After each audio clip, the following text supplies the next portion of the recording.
there, it's Kevin with RogueDeckBuilder.com here with a video. This actually will not be the video for Market Monday today. That will come out later today.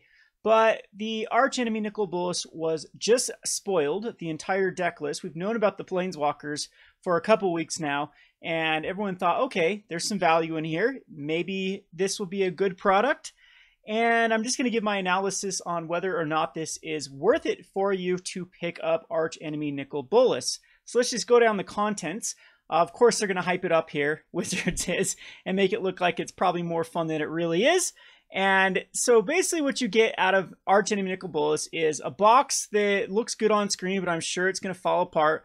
Some cheap plastic containers here, and then some deck boxes, which in the past have not held up to play. These things tend to bend and break and just get demolished quite easily. So if you're going to even compare this to another board game, that's what a lot of people are saying, well, you got to think of Archenemy something like purchasing Dominion or another popular board game. Usually the quality is not up to par as the rest of the board games is as far as like boxes and accessories are concerned. You do get this little spin down dice, which is ideally at one of them here, which is kind of weird. They should have 4 of them for each player. But a lot of people do like these sort of novelties here with this sort of dice. But all in all, the box, I don't think that you should take into consideration the whole content, like the box and the accessories, when purchasing a Magic the Gathering product. I don't think that they have they need to have the actual cards be worth value, because they've kind of set themselves as a collectible card game. So we're not even going to focus on that aspect of the product. I know that some people might find this to have value. The vast majority of people will not. So let's just get right into the cards. And of course we have the Nicol Bolas deck, which has a Nicol Bolas in here. And right off the bat, you start to see some of the kind of awkward choices for especially the commons and the uncommons. And a lot of this, what I'm griping about the most out of this is a lot of the uncommons, at least the more powerful cards in here, have just had a reprint and are already extremely low in value. So you see something like the Vampire Nighthawk. This is going to be a huge theme of the Archenemy Nicol Bolas. Is, of course, this was a reprint set. We knew it was going to be a reprint set, but how many of the cards they picked that just recently had a reprint and are worth pretty much the lowest they've ever been, and it just makes you shake your head. There must be, in my opinion, there must be some sort of disconnect between the people that make the products for Wizards, because they tend to pick a lot of the same things over and over and over. We've seen Vampire Nighthawk printed into Oblivion. It was in a dual deck. It was in the I believe it was in a Commander deck. But then it was in Modern Masters, but it was just reprinted in another dual deck. Yeah, it was another dual deck. So 2 dual decks it's been printed in, and now it's going to be a 2 of them in this one. I'm so surprised that this card can retain any sort of value. I think it's just price memory, because it did see a lot of play in Standard when it was in Zendikar, and I think the price memory just kept this card high. I know it is a casual favorite. It's pretty decent. Death Touch is always something that casual players in EDH will always put in their... I sell tons of them. So even those 1/1 generic Death Touchers like the rats or the snakes, they tend to sell out of my bulk bin very, very frequently. But then we're going to start seeing a lot of these rares, and these are just terrible, terrible picks for the rares. And if we keep going down some of these other deck lists, we're going to see too just some really questionable reprints. Again, the Flicker Wisp being the uncommon, it was supposed to be something that could attract people to buy this product. It's definitely the uncommon slots in these accessory products should have uncommons and commons that need reprints, and it's just this product really makes me shake my head. So let's just go over to MTG Goldfish has compiled them, and you can see the value of the deck. So right now we're gonna get $40 there, $30, $110 worth of value out of this particular deck if you add up everything. But from a financial standpoint or just a collector's standpoint, you got to look at every card that's over $3. Everything under $2 isn't very significant, especially since the $2 cards are going to get hit the hardest. I think we learned this from Commander. Last year, Commander had over $750 being reprinted in the 2016 Commander set. Cards like High Market, for example, were cards that were like $5 that got a reprint. They went down to 80 cents, 50 cents, 60 cents, 70 cents, 80 cents. That's how big of an impact the $5 obscure cards got hit. And I'm expecting to see the same from this particular box set. So let's just start off with Gideon. Gideon has a lot of weird cards in here. Doom Traveler just got a reprint. Gideon's Lawkeeper, that works with the theme.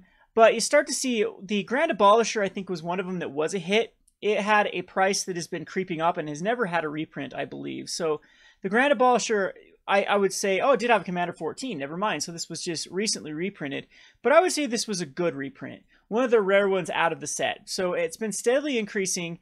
So a year ago, it was around $4, so it's gone up to $6 in a year, which is good. This means this card does see a lot of play in Commander, does see some play in like Death and Taxes or other competitive modern creature-based decks, white creature-based decks. I need to try it in Soul Sisters in a sideboard because I do think it is powerful enough against particular decks in that format. But anywho, this one I do think is exactly what they should have been looking for reprints. So I got to give them a thumbs up for the Grand Abolisher. So that's one card I think that will retain its value. It, of course, will get hit. Probably a $2 decrease is what you're going to see from the Grand Abolisher. The other one that I do like is the Sun Titan, even though this card has been reprinted a bazillion times. But it also makes me shake my head that they are going to target Mythics, but they keep avoiding Mythics that are worth a lot of money. And I don't think this is Wizards' responsibility. They should just look at a card rarity, and that is it. They shouldn't come in. They shouldn't really care if it has a lot of value. And what we're going to look at too is the land base, where I think that it really makes me shake my head the most with the mana base, where Wizards refuses to reprint cards that I think desperately do need reprints for Modern, for Legacy, for Commander. But Sun Titan, as well, has had this trajectory that has just continued to go up in the past year. And as many times as they reprint this card, it just continues to go up because it's heavily played in Commander. So Commander 14, Commander 15, a dual deck, 2 printings in a core set, and even a promo. And the Sun Titan still goes up in value. So this was another good reprint that I think that they identified, and this one is worth it in the deck. But then you just continue to see all these other, once again, rares and uncommons. That Flicker Wisp just recently got a reprint. Mentor of the Meek just recently got a reprint. Odric was okay, but even the uncommon slots like Relief Captain, which is kind of a weak card in the Go Wise strategy, I think there's better things to put than a Relief Captain that holds no value. Expedition Raptor, same thing. They went all in on the support. I'd have to look at the curve and see how well it plays. But these are cards that even in draft, a lot of them wouldn't even be picked up, 15th, 16th, 17th type thing. We have the Precinct Captain that had a holds no value, and I believe just recently had a reprint. This one actually wasn't in the Modern Masters, but did have the reprint in the dual decks, and holds no value. It is a pretty fun card for this deck, but it's not going to contribute towards the value of this deck. No 1-drop slot that I think they could have put like a good 1-drop that held some value. That seems to be pretty low in the 1 and 2 drops. So I'm not really analyzing how this gameplay or this plays out. Maybe I'll have to open one of these up and test it with some friends and see exactly. But this one's kind of weird in a multiplayer setting too, as you never really want to be the go wide creature based strategy in a multiplayer strategy, as you have 3 opponents and all of your cards just get outclassed. So anyway, the spells have all bulk, all pointless bulk. And I think that Wizards really got lucky with the Gideon Jura. This was just a recent price spike because after the Death and Shadow decks and the Eldrazi Tron decks became big, then Control actually started, or the blue-white Control, just the blue-white Control variants started to see a resurgence in Modern. And we see this huge spike right here with the Gideon.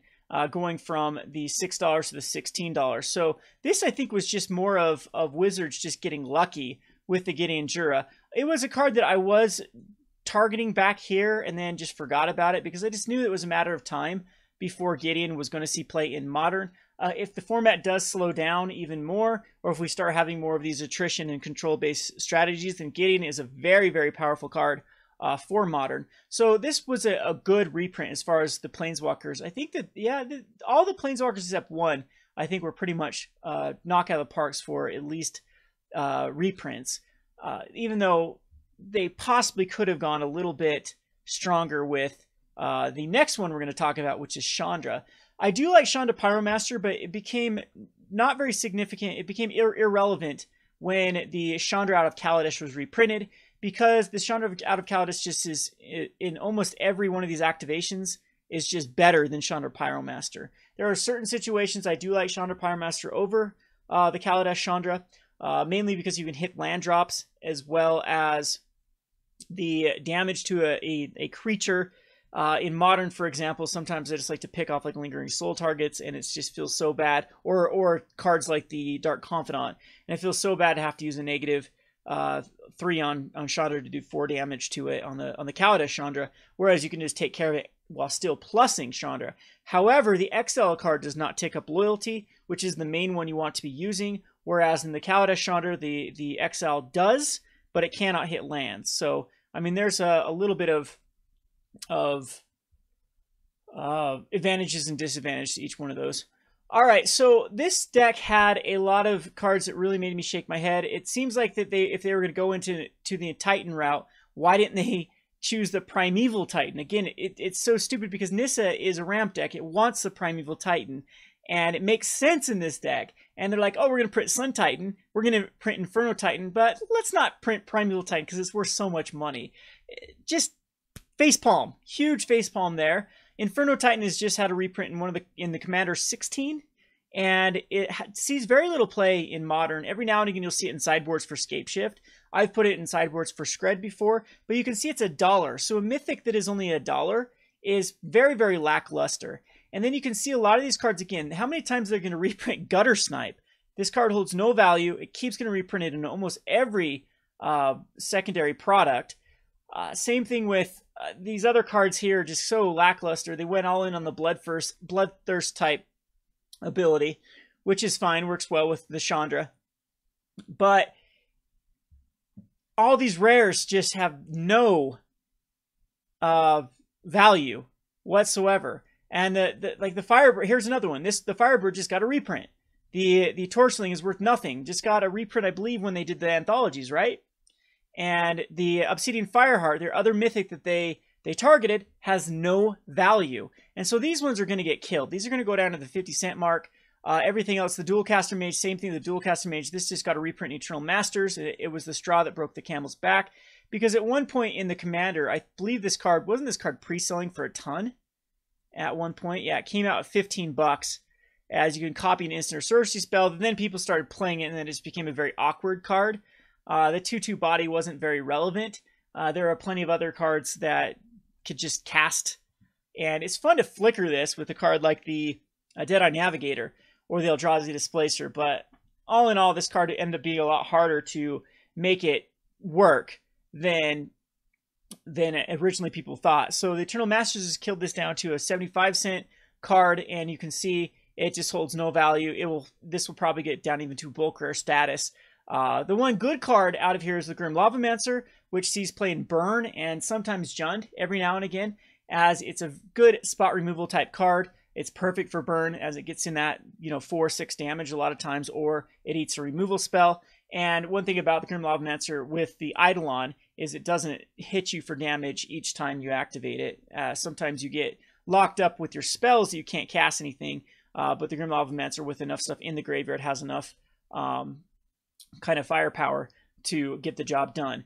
So then let's go back to Gideon. This is something that I really could not stand, is just all planes. So 25 basic planes. How boring is that? This is something that could been a Flagstones of Trocaire, which is like a $17 card, or it could have been a Windbreast Heights, which has been reprinted a lot, and I probably would have complained about it, but I'm sure that there is a lot of Emeria, the Sky Ruins, a lot of these cards. This slot could have easily been juiced up by having a non-basic land. Even a Mutavault. This thing might maybe just put a Mutavault here. It would have worked perfectly with the theme of kind of the go-wide strategy, having a land that can activate. You could put anything here, and it would have been more happy than just a basic plains. So then we go over to the Chandra, and same thing, they put the Smoldering Spires, but this could have been something, any other land, that a manland type thing, again, a Mutavault type card, even the card out of Shadows of Innistrad that gives a creature haste. All of those could have easily been put in this slot, and it would have been better than this boringness of just the basic lands and Smoldering Spires. These spells from Chandra are also very, very lackluster. Searing Spear over Lightning Bolt. I know that Lightning Bolt is in the Nicol Bolas, but this could have been Burst Lightning here, or something else or Rift Bolt that could have definitely. Maybe they were saying that maybe Suspend is a mechanic that is too complicated for this type of box set. But definitely could have been something besides the Searing Spear or the Tormenting Voice, or all these that have just had so many reprints. Volcanic Geyser, for example, could have been a Bonfire the Damned, or I know that just got a reprint. Could have been, though, something that did a very similar ability and at least had some more playability than this. So very, very disappointed in the card choices they put for the spells. So on to Nissa. I've already talked about how the Primeval Titan was not included, whereas they put the other Titans. So there's a huge power level difference in the rarities there. The Rampaging Bolas, I think you could probably compare with the Obsidian Fireheart. So even though I think Rampaging Bolas is much, much more powerful, but this one did get a reprint in the Commander set, and it was also the promo card, buy a box or something. I can't remember what the promo card was out of Zendikar, and so this card has never been able to hold a huge price tag, but it's only $1.17 for a Mythic, really making you. It's also going to get a reprint. Yeah, it's going to come out with the Commander Anthology, so you're going to see another reprinting of this. And then Thragtusk was just in the Modern Masters. Forgotten Ancients was just in Commander. And I believe it's also going to be in Commander, because wasn't it part of Derevi? I think it was part of. Is that where Forgotten Ancient came from? Let's just check it. So it was in. It's okay. So Commander 15, Commander 2016, Conspiracy. Okay, so it wasn't in another one, but it was in the original Archenemy, and also in Plane Chase. So crazy, just amount of times this card has been reprinted. And it's, of course, getting another reprint in this one. There you can see this card was reprinted just recently in a dual deck. And Scute Mob was just recently reprinted in a dual deck. And so there's zero value in a lot of these rares. So let's go on to Explore. Explorer is just reprinted in Modern Masters, and it was dumbed down in the rarity level. So this doesn't hold a lot of value. Compulsive Research was just in Conspiracy. Cultivate. This is a card that I think does need a reprint. Didn't it just get a reprint, though, in the Commander? Yeah, 2016. But, I mean, here is one that I can agree with. This was a common. This is perfect. A common that's $1.48. It needs a reprint. Throw it in a box set. So this one I can't complain with. And the Sword of the Animist I also think was a good reprint, because this is a card that has just steadily gone up and up and up and up in value. And this will elevate some of the price of the Sword of the Animist. This is a card I probably should have went all in on. From my standpoint, it's tough for me to invest in casual cards because I'm not a casual player, so I'm not seeing these cards over and over and over. But if I would play Commander, I'd notice that a lot of people throw this in almost every Commander deck, as it's one of the premier ways to ramp, because there's always someone open in Commander. I know there's a certain Commander player in my Commander scene that puts this in every deck.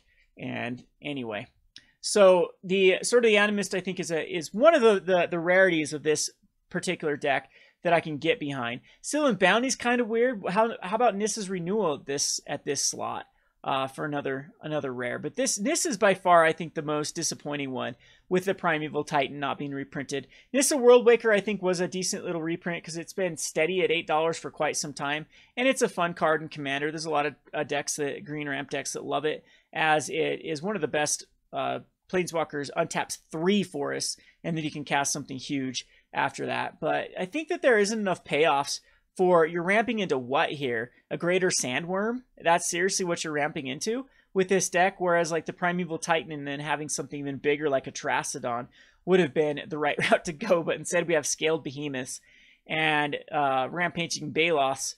Yeah, very, very lackluster. Once again, with the enchantments, nothing at all of value or of interest. And the mana base here, this could have been something like either a Shockland or a Fetchland. I'm not opposed to throwing in the mana base cards that desperately need a reprint. If nothing else, they could have easily just put in a Yavimaya Coast, which sees play in Bant Eldrazi in Modern. There's plenty. A Lumbering Falls could have even been in this, and it would just be better than just some boring basic lands and woodland streams. Then finally we have the Nicol Bolas. Nicol Bolas has some decent reprints here. With Nicol Bolas itself needed a reprint. It was steadily increasing. Actually, it's been flatlined for quite some time. Has had some reprints before in the dual deck of Johnny versus Nicol Bolas, the M13 and Conflux. But I'm sure this card would eventually start to outstretch its supply and go up in value. Has actually seen play, that's crazy, in Modern before. And $8.50, it's their premier card to get you to buy the deck, which is good, which is all fine. This did have some lightning bolts, so actually a thumbs up for that, where we get a card that did need a reprint. This card would have gone up even more. I don't think that just 2 lightning bolts out of this Archenemy is enough to keep from lightning bolt increasing. It's the second most played card in Modern. The only reason it's not number 1 is there's a lot of decks that have started using the black-white combo, the Fatal Push and the Path to Exile, rather than the the white-red combo for the Path to Exile. And Lightning Bolt does a terrible job of killing Tasigur and the Angler, as well as Death Shadow or Tarmogoyf. So it's been replaced a little bit by Fatal Push and Path to Exile, but still Lightning Bolt has been, since the beginning of Modern, one of the most premier cards, if not the most iconic card of Modern. It's basically the test for Modern. It's the thing that's saying, okay, does it survive Lightning Bolt? Then wow, it's really, really playable, and everything is balanced around this card. But back to some of the reprints. Dreadbore, I think, is pretty decent of a reprint. It's great for this set, too, because it kills a creature or Planeswalker. It's going to need to kill those pesky Planeswalkers. Doomblade could have easily been the other card, the Go for the Throat, for example, would have been a better reprint than Doomblade, as it's a card that does need to be reprinted, as I think Go for the Throat is up to it's over $1, I know that. And Cruel Ultimatum just got a reprint, for example. The Talisman was a good one, because this one did need to be reprinted, as it hasn't had a reprint. I don't believe so. And yeah, just some really, really weird. This was a rare. It wasn't, yeah, I think Soul Ransom was a rare that was downgraded to Modern Masters. Just feels very, very awkward. Could have put another gain control type card here that actually needed a reprint. And the thing that really, really bugs me the most is the mana base here. So they're not afraid of printing rares in the mana base slot, but they chose Drown, Catacomb, and Dragon Skull Summit, which I'm okay with because these have been steadily going up in value. But again, here could have been a great opportunity to put in a land that does need a reprint. And unfortunately, this is what they chose, was just 2 of the check lands, rather than putting like a fetch land. I don't know, a lot of people are like, well, a fetch land will just get people to buy it for the fetch land. Yes, but it would decrease the price of that land more than anything, because it is in a set that other people are purchasing for other reason. I understand the argument that you don't want to take these out of the casual player's hands, but I'm not sure how. The print run of this, I think, is quite substantial. I don't think that this is a low print run. I think that we were able to get 15 of them, and which seems really, really low, but I guarantee that they're going to throw the whole Plane Chase Anthologies type thing. They're going to give us 15 now and then 30 later, or something like that. And so, has it been announced, are these going to be at Targets, or are these going to be, I don't think they're going to be WPN exclusive. I think these are going to be also something that they're going to give a lot to the distributors to distribute out, because that's what the distributors are good at, is the board game type cards. And that's what they're trying to do with Plane Chase, is trying to get people just to play, because this is a game that you can play like a board game outside the box. But they need to focus that they are a collectible card game first. They're not going to try to have to compete with other board games. And so they need to try more than anything to market this towards their audience rather than not their audience. So it's very confusing to me that this seems to be more geared towards non-Magic players than Magic players. And anyone that's been around the game for quite some time, there's just no value here. There's literally no value. A lot of the cards that they chose are just not, they're not going to hold up. The Strix, again, the Strix was just double reprinted, the Eternal Masters and and it's going to get another. No, the Commander 13 isn't the one that's going to get reprinted, but Eternal Masters, you got to reprint in. Oh, I thought it was in the yeah, Commander 2016 and Eternal Masters. And this might just be the straw that breaks the camel's back. It is a card that sees a ton of play in Legacy. It does see a significant amount of play in Commander, as is, again, the Death Touch draw card off of it. So, I mean, this one's an okay reprint, but it might just be too soon for a card like this, where other cards in this slot could easily, that desperately do need reprints, could have been put here. So, I don't know. This is how I feel about the card, or about the deck. It just has some very, very weird, awkward reprints here. The value is misleading. People are like, well, for $60, which is the MSRP is $59.99, which I think is a pretty steep for a product like this. It has $110 worth in value, but remember, if we remembered anything from Commander, that $750 evaporated to about $300 worth of card within days. And I think this is going to be the same thing. There are just not a ton of cards that are going to hold any sort of value. We have the Grand Abolisher. We have Gideon, so there's $15 out of that list. Everything else is basically, yeah, pretty much not going to do it here. Out of this one, we have nothing out of Chandra. We have a Grim Lavamancer out of Chandra, so we're up to what, like $20? We have a Nissa, you have $28. We have Sword of the Animus, we're up to $31. These aren't going to hold up in value whatsoever. Then out of Nicol Bolas, we're up to 41-ish. We're up to... yeah, that's basically it. 41, maybe we can include these. $46 out of real value out of this deck. Maybe you can bump it up to 50, 55, and then throw in all the bulk. Yeah, you get your money's worth, but I'm sure within a week or within a month of release of this, you probably piece out the entire deck list of this. And then everything under $1 even, and if you don't include anything under $1, and get this for way lower than even MSRP. So again, I think this is going to be overprinted. I think it's going to be lackluster actually playing it, because just looking over the deck list, the curves seem very awkward. The choices they put in here seem, pretty bad with multiplayer type setting. And for me, I think this is a complete fail of a product. And so to answer the question, is Archenemy Nicol Bolas worth it to buy it?